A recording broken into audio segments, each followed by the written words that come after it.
2019 está chegando ao fim e aquela agitação típica de fim de ano.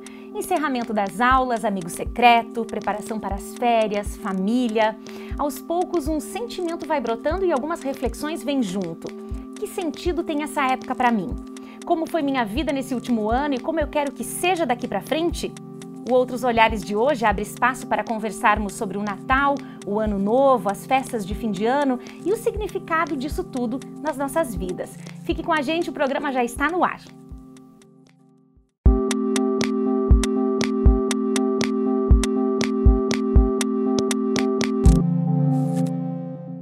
Para falar sobre esse assunto, nós convidamos o professor da UNO Chapecó, filósofo, doutor em comunicação, semiótica e educação, Edivaldo José Bortoleto. Professor, muito obrigada por estar conosco mais uma vez, seja muito bem-vindo. Juliana, eu novamente agradeço o gesto da sua confiança no convite, por repetirmos assim, em certo sentido, essa conversa, esse diálogo que já estabelecemos no momento anterior. Exatamente. No início do ano nós convidamos o professor Edivaldo e, aliás, gostaria de registrar o programa que a gente gravou contigo, professor, foi o programa mais acessado do nosso canal do YouTube da TV UNO. Então, muito obrigada. Eu que agradeço, Juliana, e espero que isso tenha assim, um valor muito grande em relação ao trabalho que vocês fazem e para a própria universidade que presta um bem à comunidade e à sociedade civil. Que bom, que ótimo. Professor, já que nosso assunto então é Natal, Ano Novo, essa época do ano que a gente está vivenciando agora, né? Vamos começar, gostaria de saber como é o Natal para você. O que significa essa data para você particularmente? Ok, Juliana, eu acho que uma primeira coisa que vale a pena talvez sinalizar, pessoalmente eu venho de uma família de italianos, de imigrantes italianos, dos dois lados, paterno e materno, e a festa do Natal, ela é uma festa da tradição católico-cristã, né? Ou poderíamos dizer assim, não só católica, mas cristã. E toda a minha família, ela vem de um catolicismo tradicional, de um catolicismo de devoção. Então eu cresci aprendendo o Natal nessa perspectiva. Claro que depois, na dimensão já da vida adulta, a gente ressignifica e retoma esses processos da existência da gente. Então eu diria assim que o Natal é justamente essa festa onde o mistério ele se manifesta com mais intensidade, com mais força. Numa tradição cristã, poderíamos dizer que é a festa da palavra que se faz carne, da palavra que se encarna, da palavra que toma dimensão na história humana, na cultura, na materialidade da vida, da existência, do mundo. Que bonito, né? Que bonito isso. Então, professor, agora, depois também, ao longo da sua vida adulta, você foi estudar filosofia, né? Sim. Então, até eu trouxe uma frase do Freud aqui para a gente refletir um pouquinho e começar também essa conversa. O Freud dizia assim, não permito que nenhuma reflexão filosófica me tire a alegria das coisas simples da vida. Sim. Será que ele falava um pouquinho dessa magia também, de a gente deixar se encantar um pouco pelas coisas e não ser tão racional assim? Na verdade, a gente tem que reconhecer a importância de Freud enquanto um pensador da cultura. Ele é um homem do século XIX e ele é herdeiro de toda uma tradição cultural que vem da herança greco-romana e que vem também da tradição judaico-cristã. Porque Freud é um judeu, nós não podemos nos esquecer disso. E Freud é um leitor também da Bíblia, né? Então, Freud tem um domínio dessas questões todas. A grandeza e a genialidade freudiana foi descobrir o inconsciente e tratá-lo, né, de um modo como até então nem a filosofia e nem outro campo de saber tratava, de um ponto de vista científico, como ele sempre desejou. Então, nesse sentido, Freud é capaz de reconhecer a importância da reflexão e, ao mesmo tempo, a importância da imaginação e a beleza do inconsciente que produz dimensão poética. Legal. Então, a poesia, efetivamente, ela mantém as pessoas vivas. E Freud tinha compreensão desses processos. Olha só que importante. Mas vamos resgatar um pouquinho, professor, do surgimento do Natal. 25 de dezembro não é uma data que está citada na Bíblia, né? Ela foi implantada depois, foi isso? Na verdade, o Natal não é a festa mais importante da cristandade e nem do cristianismo quando ele emerge. A festa mais importante é a Páscoa. A Páscoa. Né? Porque aí se celebra quer dizer, a força da ressurreição, né, é do Filho de Deus, que atravessa pela noite escura do sofrimento e da cruz. Jesus emerge com força dessa realidade. É a partir justamente da celebração da Páscoa que se compreende bem depois e se constrói a própria festa do Natal, que é a festa do nascimento de Jesus Cristo. Ou seja, num dado momento, Deus toma a decisão de se encarnar, de se fazer presente na história. Então o Natal é uma festa que vem na sequência da festa da Páscoa. E esse tempo ele vai sendo organizado desde o fim da Antiguidade Clássica, no cristianismo primitivo da Antiguidade, e no mundo medieval.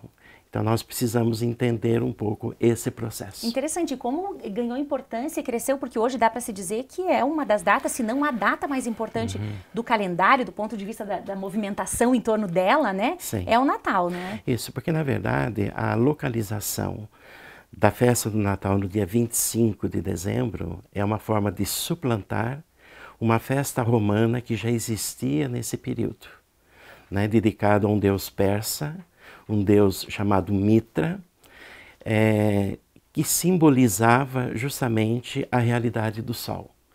Mas essa festa da celebração do dia 25, ou nesse período, ela é muito mais antiga ainda que a celebração dos romanos. Então os romanos se apropriaram dessa Sim, data, então. e como também a tradição cristã, à medida que ela vai se desenvolvendo, ela suplanta, quer dizer, a festa pagã e acaba explicitando a sua própria festa. Mas a festa do Natal, se a gente recuar mais no tempo, ela tem a ver com o solstício de inverno. Ou seja, é o período no tempo onde no hemisfério norte o sol ele se impõe com toda a força e com mais duração, né? Então, a festa do Natal ela tem por trás o solstício de inverno e depois a festa pagã, que era celebrada na cultura romana. Olha, importante a gente compreender esses movimentos aqui para saber como que a gente chegou até aqui, né? Claro. Professor, fala-se muito assim em compreender, as pessoas dizem, né, quando a gente entrevista as pessoas também sobre essas datas, se fala muito em que a gente deve compreender o verdadeiro sentido do Natal. É uma frase feita, mas que está na boca de todo mundo. O que é? Qual seria o verdadeiro sentido do Natal? Perfeito. Nós temos que entender que o Natal é eminentemente uma festa cristã, no sentido de que o Filho de Deus se encarna. Isso implica e supõe uma experiência teológica. Isso é um dado de fé. Num dado momento, Deus entra na história. E depois, na história do povo de Israel, né, que é narrada no Antigo Testamento, se reconhece que Jesus, filho de Maria e filho de José, vem da tribo de Davi. Então, o teólogo, o exegeta, ele tem que lidar com essas duas grandes tradições. Uma herança que é a herança da fé, de um Deus que se encarna, né, na figura e no homem Jesus, e ao mesmo tempo nessa tradição que vem de uma das 12 tribos do povo de Israel, que é a tribo de Davi. Então, Jesus, José, Maria são pessoas semitas que vêm dessa tradição bíblica de uma das 12 tribos, das 12 tribos de Davi. E aí encontrar o sentido, o verdadeiro sentido nisso tudo. Dúvida. É isso. Nessa o teólogo, então, ele tem que articular um momento da imanência, um momento da história e um momento da transcendência. Então, o Natal implica compreendermos na dimensão da fé, quer dizer, e no mistério, quer dizer, um Deus que vem fazer morada junto à humanidade. Olha né? só. E esse Deus se apresenta como a luz. Mas, ao mesmo tempo, os evangelhos vão reconhecer que essa luz, ela é uma luz recusada, é uma luz não aceita. Ou seja, as pessoas não amaram essa luz e muito pouco amam essa luz ou buscam essa luz. Então, acho que é nessa dimensão que temos que compreender a lógica e o sentido do Natal como uma festa cristã, mas que ganha colorações distintas em cada momento da história, em cada momento disso que chamamos de cristandade. E a partir de cada perspectiva também, cada Sem olhar, sombra de dúvida. ela é vista de forma diferente, Claro. né? Professor, mas um dos símbolos mais importantes ou mais recorrentes do Natal é o Papai Noel, né? Ele foi inspirado lá no São Nicolau, é isso, né? Que ajudava os pobres, foi canonizado pela igreja, tem tudo isso, né? Você acha que a gente deveria manter ainda? Você acredita que a gente precisaria manter ainda essa magia da crença do Papai Noel, como a gente falou antes lá, dessa questão de encontrar a parte mágica disso tudo? Como é que é esse símbolo? Na verdade, a gente pode reconhecer assim que em São Nicolau, que é esse homem do século IV depois de Cristo, né, que vem da Ásia Menor, de Mira, que distribui presentes, que se relaciona com os pobres, com aqueles que mais sofrem, vai se traduzir no âmbito do desenvolvimento do cristianismo como o São Nicolau, esse que vai ser o Papai Noel na nossa história. Mas nós temos que reconhecer que toda a simbologia do Natal ela tem várias origens. Uma é essa que você está sinalizando. Outra é que na Idade Média vai ser Francisco de Assis quem vai organizar pela primeira vez a representação do presépio, desse Deus menino que nasce numa manjedoura, né? Francisco de Assis é um homem que faz uma opção pelos pobres na Idade Média e ele representa o presépio como uma forma de reconhecer um Deus que também se encarna de uma forma pobre. Então nós temos uma herança na simbólica aí. Mas também a simbólica do Natal, por exemplo, ela vem da própria tradição luterana. Então aqui nós temos que reconhecer a importância de Martinho Lutero ao introduzir, por exemplo, a árvore de Natal. Sim, o pinheirinho, o pinheirinho, né? sem sombra de dúvida. Presentes, As tudo mais. guirlandas, ela vem da tradição protestante. Olha, que interessante. Então, hoje nós reconhecemos que todos esses símbolos, todos esses signos, né, eles se encontram compondo um contexto, que é o contexto, poderíamos assim, trazer uma palavra que tem muito sentido no âmbito da teologia e também da filosofia, mas a questão do maravilhoso. Ou seja, o que é o maravilhoso aqui? O maravilhoso é um Deus que se encarna por meio de uma mulher que é virgem, né? Quer dizer, isso a ciência não explica. Esse é o grande mistério É o grande né? mistério. Isso a filosofia não explica, mas isso ganha compreensão e ganha sentido no horizonte da fé. Por isso que aqui é necessário a gente articular com o sentido da história, o sentido da filosofia, o sentido da teologia, para a gente poder compor o conjunto desses elementos que dão o sentido a essa festa, que no fundo, verdadeiramente falando, é a festa do mistério. Olha só, que legal. Professor, agora me parece que também o Natal ele está posicionado entre uma festa da fé e também uma festa que movimenta muito o comércio, movimenta muito as compras, movimenta muito a economia. Então, houve uma apropriação desta data também por parte da economia para que tudo isso se movimente?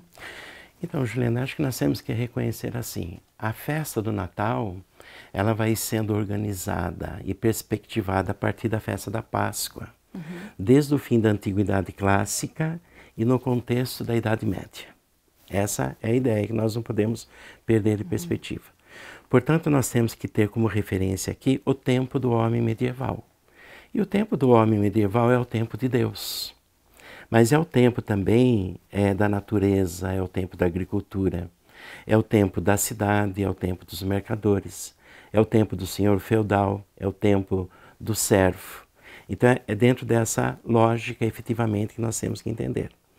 E quando se celebra essa festa religiosa, se está fazendo memória do passado. Ou seja, Jesus é a memória. E no eixo de Jesus que se faz memória, nós também fazemos memória dos santos, dos mártires.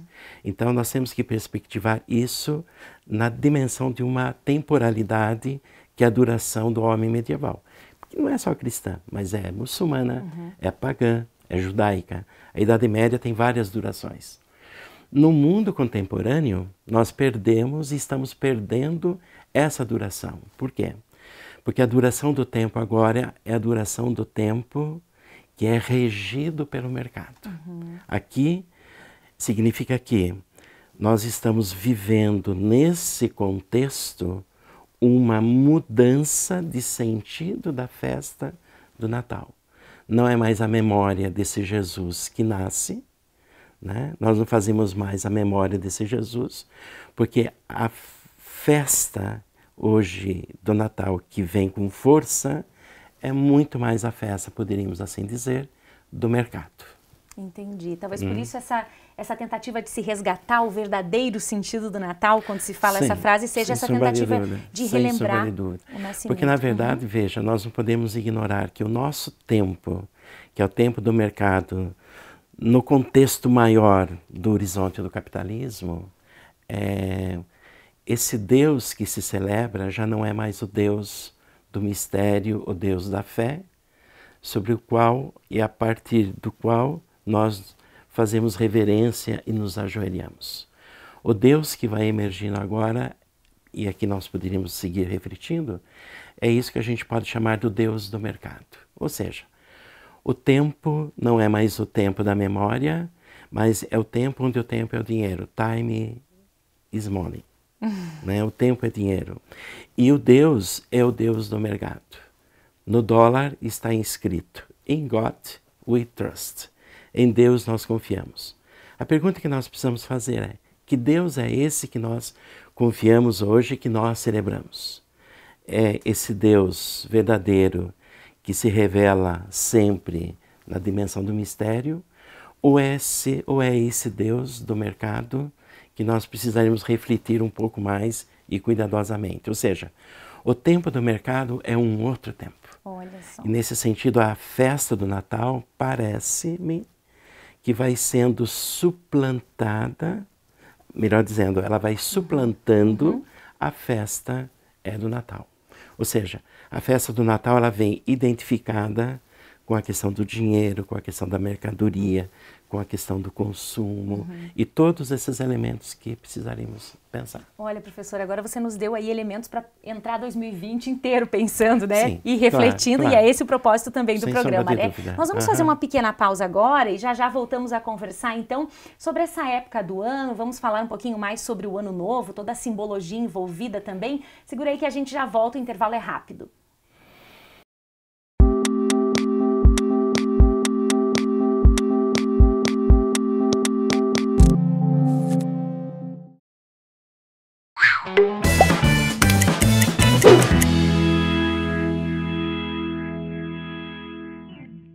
O mercado de cervejas artesanais está em constante crescimento aqui no Brasil.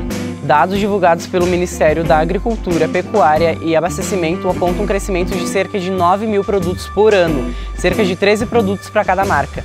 O mercado atinge principalmente os jovens entre 30 e 35 anos e querem sair dos seus empregos atuais para empreender nessa nova área. Com o objetivo de proporcionar uma maior relação entre os produtores de cervejas artesanais, o acadêmico de Sistemas da Informação João Fernando Peretti desenvolveu um protótipo de software móvel para a formulação e compartilhamento de receitas de cervejas.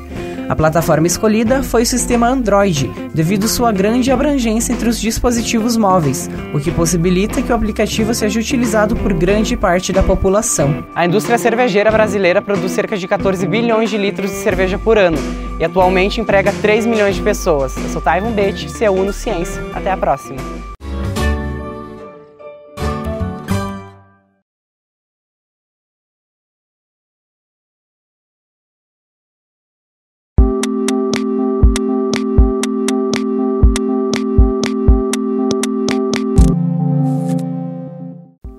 Estamos de volta com Outros Olhares, hoje fazendo uma reflexão sobre essa época do ano, Natal, Réveillon, tudo isso, que momento é esse da nossa vida, né? E o nosso convidado é o professor Edivaldo José Bortoleto, professor da UniChapecó, doutor em Comunicação, Educação e Semiótica. Professor, mais uma vez, muito obrigada por estar conosco, fazendo essas reflexões todas, né?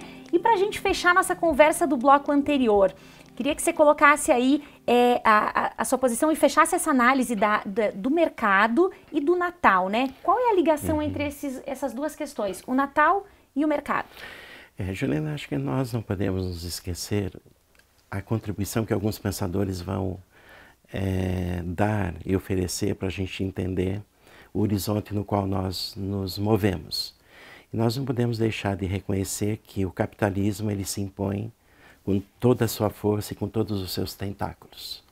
Há um pensador chamado Steven Mesarros, que ele fala que o capitalismo instaura um processo sociometabólico, ou seja, ele vai abraçando todas as dimensões do mundo da vida, do cotidiano, das pessoas, das instituições e assim sucessivamente. Há alguns pensadores da América Latina que se movem no campo da teologia e da economia, como Franz Hanke Lammert, como Hugo Asman, que já reconheceram do ponto de vista teológico como que o capitalismo subsume os signos e os símbolos da religião, principalmente do cristianismo. Então nós temos as festas cristãs subsumidas pelo capitalismo. Então, Natal é festa do mercado, Páscoa é festa do mercado, Dia das Mães, Dia dos Pais, são festas do mercado. É isso que efetivamente se celebra. Bom, eu acho que precisamos ter essa clareza e essa compreensão. Por quê? Porque no processo do capitalismo nós estamos experimentando uma longa secularização também. E a secularização tem a ver justamente com a perda de uma forma de pensar e considerar o sagrado e de viver o sagrado. Então, nesse sentido, a festa do Natal, pela lógica do mercado, né? Tempo é dinheiro, time is money. In God we trust, em Deus nós confiamos. Nós estamos falando agora de uma outra festa, de uma outra religião, que é a religião do consumo. Não está em jogo aqui a gente não dar presente. Claro. Né? Porque isso é da ordem do valor, é da ordem da alegria, é da ordem da festa, é da ordem do celebrativo. Não está em jogo abrirmos mão desses processos.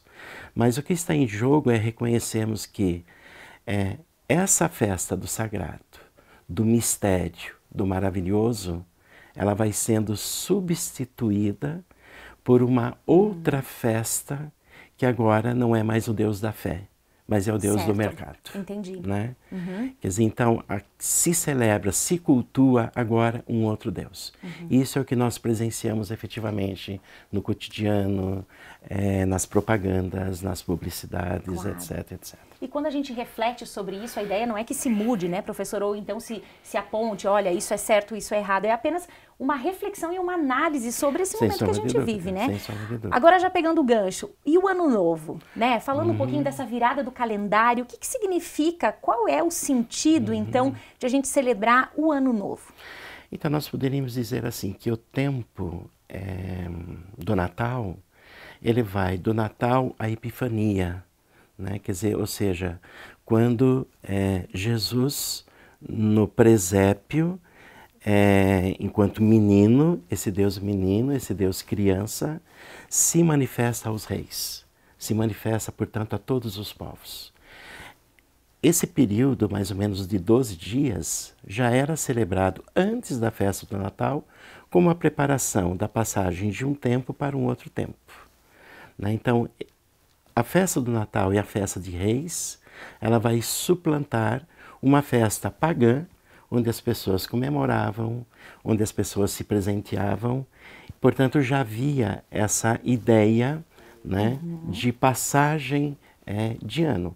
É claro que aqui a gente precisaria entender como que o conjunto das culturas vivenciam e trabalham com a duração do tempo. Mas essa ideia já estava presente.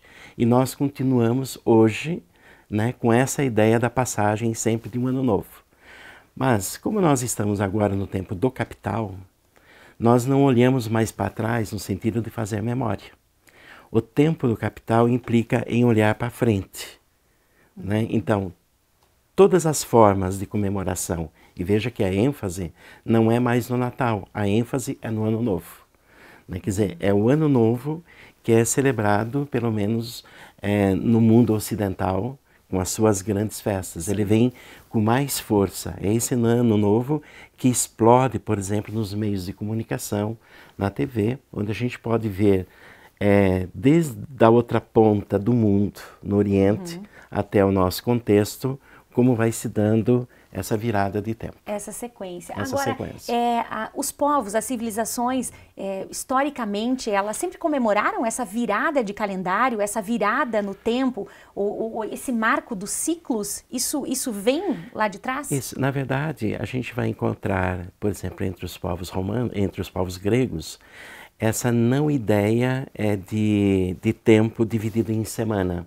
Se sabia dos meses, se sabia da quantidade de dias que havia no ano e se vivia de uma forma ininterrupta esses períodos. Então nós vamos encontrar em cada cultura, na sua diferença, na sua diversidade, modos de celebração dessa passagem. Por quê? Essa mudança de ano, como eu dizia anteriormente, ela tem a ver com coisas que acontecem no tempo, com coisas que acontecem na natureza. E essa ideia do solstício de inverno, onde o sol ele prolonga-se por mais tempo, vai anunciando que uma outra possibilidade está chegando. Olha que interessante, né? Porque o Réveillon, a virada de ano aqui no Brasil Sim. e no Ocidente, ela é no dia 31, mas Sim. não é para todo mundo, Não né? é para todo mundo. Alguns países, por exemplo, a China comemora o Festival da Primavera em fevereiro como a sua Sim. grande festa, né? Tem aqui, ó, a Tailândia em abril, tem o calendário maia que também tem a sua virada e Sim. funciona diferente, né? Então, é interessante. Essas celebrações, elas sempre estiveram ligadas às estações ou às colheitas, mais ou menos dessa forma. Porque, na verdade, assim, eu vou assumir uma posição aqui que ela não é uma posição unânime em muitos outros autores que refletem sobre isso, né? Então, a ideia é que cada cultura, seja ela qual for, na sua beleza e na sua diferença, ela é constituída por um núcleo mítico-ético. E esse núcleo mítico-ético nos dá uma noção de duração, uma noção de temporalidade.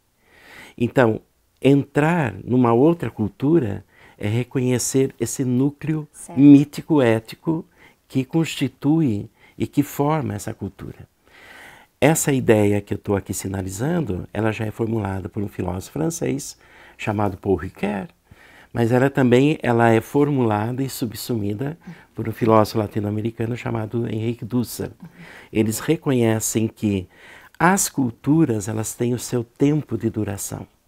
Sob esse ponto de vista, nós temos que reconhecer hoje, e nós vivemos um tempo propício, porque a tecnologia, e principalmente essa tecnologia que aproxima todas as culturas, ela nos coloca de uma forma sincrônica, em pé de igualdade quase, para ouvirmos a diferença da outra cultura. Embora não seja isso que aconteça. Sim, mas né? seria uma boa oportunidade, Sem sombra né? de dúvida, claro.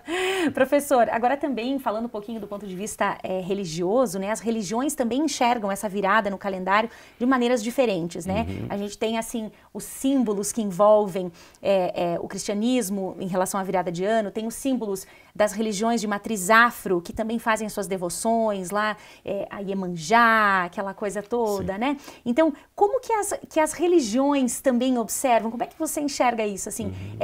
Comemoram esse momento do ano? Sim, nós podemos dizer que do ponto de vista do cristianismo, aqui eu vou dizer um pouco mais de uma forma pontual, do ponto de vista do cristianismo católico, mas isso também se faz presente nas tradições que vêm da Reforma. O Ano Novo para o cristão começou há 2 semanas com o primeiro domingo do Advento. Nós estamos agora no tempo do Advento. O Advento tem a ver com a espera, da espera daquele que vem. Nós estamos nos preparando para o Natal. Então a festa do Ano Novo não é a festa mais importante para a tradição cristã.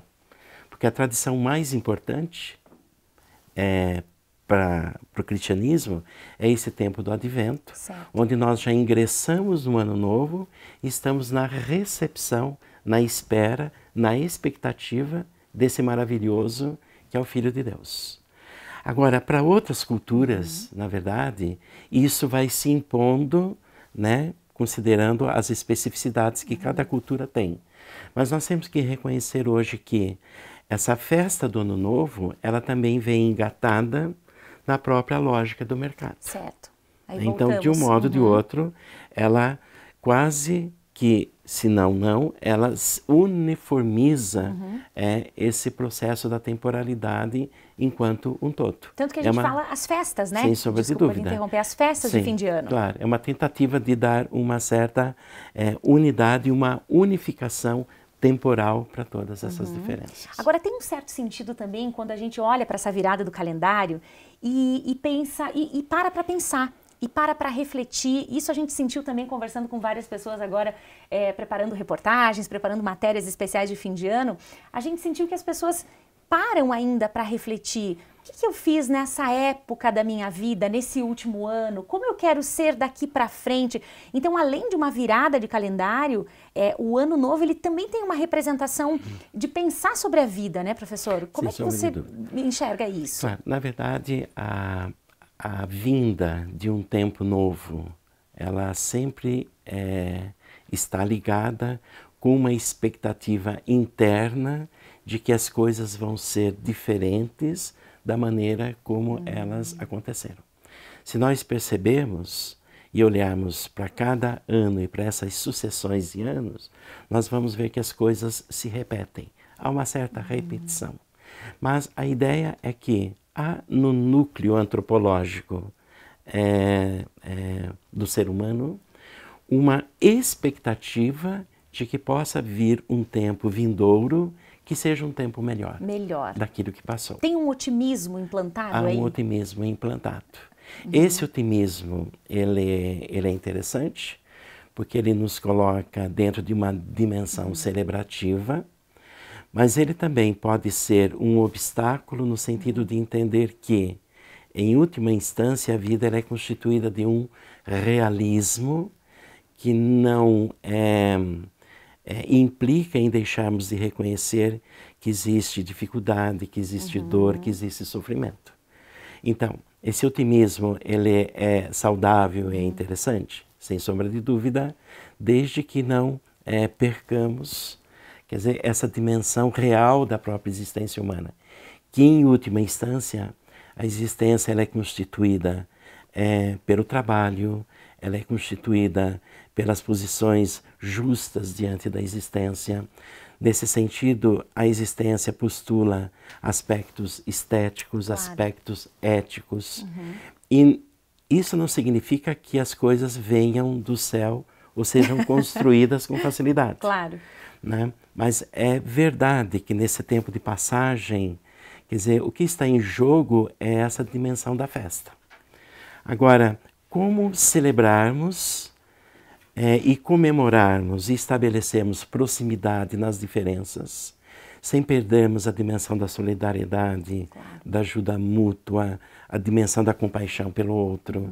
Porque no capitalismo existe um tempo também daqueles que sofrem, daqueles que não têm, daqueles que estão privados, daqueles que estão à margem. Então, como é que olhamos para essa realidade sem deixar de celebrar, de fazer festa, mas reconhecemos que temos que também transformar isso. E que esse momento sirva, né, que essa sensibilidade que a gente vive agora das pessoas sirva de inspiração para que a gente replique isso, né, em outros momentos. Professora, a nossa conversa está ótima, mas a gente precisa encerrar o programa, encerramos o nosso tempo por aqui. Eu gostaria de fechar, que você deixasse uma reflexão para quem está nos acompanhando, para quem está em casa, né? Como que a gente pode passar de uma forma melhor esse tempo, pensando sobre ele, refletindo e extraindo o melhor dele também, né? Perfeito. Eu gostaria, então, Juliana, de primeiramente agradecer esse convite que você me faz novamente. Quero desejar a você e as pessoas que nos ouvem e que têm nos acompanhado nesse diálogo que temos feito, que esse tempo de festa, de celebração, seja marcado e seja habitado pela alegria. Mas que a gente não perca a dimensão também de que a festa desse momento que estamos já vivendo, estamos celebrando, estamos na expectativa, supõe, quer dizer, uma imersão na beleza desse mistério. Né? Então, que a gente saiba fazer um encontro com esse mistério, com a sua beleza, com o seu traço do maravilhoso, com o seu traço do poético, e que isso possa ser elementos para a gente poder transformar efetivamente a nossa realidade. Que bom, que ótimo, professor. Que assim seja. Que assim seja, Juliana. Muito obrigada pela sua participação e um ótimo ano novo, um ótimo Natal para você e para sua família. Muito obrigado, Juliana. Muito obrigado. Tá certo, então. Bom, Outros Olhares dessa semana vai ficando por aqui. A partir da próxima semana, a programação da TV Uno entra em reprise. Nós voltamos com programas inéditos no mês de fevereiro. Obrigada pela sua companhia, pela sua audiência nesse ano de 2019. Boas festas para você e para sua família. Tchau, tchau.